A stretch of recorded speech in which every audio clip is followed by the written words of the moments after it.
عبرانیوں 7واں باب۔ اور یہ ملک صدق سالم کا بادشاہ خدا تعالیٰ کا کاہن ہمیشہ کاہن رہتا ہے۔ جب ابراہیم بادشاہوں کو قتل کر کے واپس آتا تھا تو اسی نے اس کا استقبال کیا اور اس کے لیے برکت چاہی۔ اسی کو ابراہیم نے سب چیزوں کی دایکی دی۔ یہ اول تو اپنے نام کے معنی کے موافق راست بازی کا بادشاہ ہے، اور پھر سالم یعنی صلح کا بادشاہ۔ یہ بے باپ، بے ماں، بے نسب نامہ ہے، نہ اس کی عمر کا شروع نہ زندگی کا آخر، بلکہ خدا کے بیٹے کے مشابہ ٹھہرا۔ پس غور کرو کہ یہ کیسا بزرگ تھا جس کو قوم کے بزرگ ابراہیم نے لوٹ کر عمدہ سے عمدہ مال کی دایکی دی۔ اب لاوی کی اولاد میں سے جو کہانت کا عہدہ پاتے ہیں ان کو حکم ہے کہ امت یعنی اپنے بھائیوں سے، اگرچہ وہ ابراہیم ہی کی صلب سے پیدا ہوئے ہوں، شریعت کے مطابق دایکی لیں، مگر جن کا نسب ان سے جدا ہے اس نے ابراہیم سے دایکی لی، اور جس سے وعدے کیے گئے تھے اس کے لیے برکت چاہی۔ اور اس میں کلام نہیں کہ چھوٹا بڑے سے برکت پاتا ہے، اور یہاں تو مرنے والے آدمی دایکی لیتے ہیں، مگر وہاں وہی لیتا ہے جس کے حق میں گواہی دی جاتی ہے کہ زندہ ہے۔ بس ہم کہہ سکتے ہیں کہ لاوی نے بھی جو دایکی لیتا ہے ابراہیم کے ذریعے سے دایکی دی،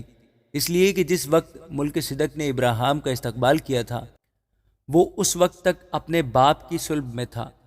پس اگر بنی لاوی کی کہانت سے کاملیت حاصل ہوتی، کیونکہ اسی کی ماتحتی میں امت کو شریعت ملی تھی، تو پھر کیا حاجت تھی کہ دوسرا کاہن ملک صدق کے طور کا پیدا ہو اور ہارون کے طریقہ کا نہ گنا جائے۔ اور جب کہانت بدل گئی تو شریعت کا بھی بدلنا ضرور ہے، کیونکہ جس کی بابت یہ باتیں کہی جاتی ہیں وہ دوسرے قبیلہ میں شامل ہے جس میں سے کسی نے قربانگاہ کی خدمت نہیں کی۔ چنانچہ ظاہر ہے کہ ہمارا خداوند یہودا میں سے پیدا ہوا، اور اس فرقہ کے حق میں موسیٰ نے کہانت کا کچھ ذکر نہیں کیا۔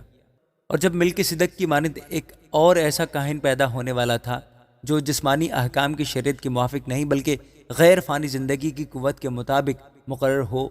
تو ہمارا دعویٰ اور بھی صاف ظاہر ہو گیا، کیونکہ اس کے حق میں یہ گواہی دی گئی ہے کہ تو ملک صدق کے طور پر ابد تک کاہن ہے۔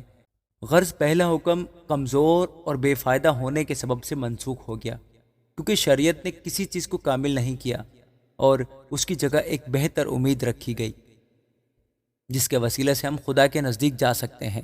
اور چونکہ مسیح کا تقرر بغیر قسم کے نہ ہوا، کیونکہ وہ تو بغیر قسم کے کاہن مقرر ہوئے ہیں، مگر یہ قسم کے ساتھ اس کی طرف سے ہوا جس نے اس کی بابت کہا کہ خداوند نے قسم کھائی ہے اور اس سے پھرے گا نہیں کہ تو ابد تک کاہن ہے۔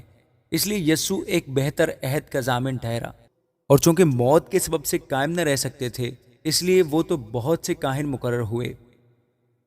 مگر چونکہ یہ ابد تک قائم رہنے والا ہے اس لیے اس کی کہانت لازوال ہے۔ اسی لیے جو اس کے وسیلہ سے خدا کے پاس آتے ہیں وہ انہیں پوری پوری نجات دے سکتا ہے، کیونکہ وہ ان کی شفاعت کے لیے ہمیشہ زندہ ہے۔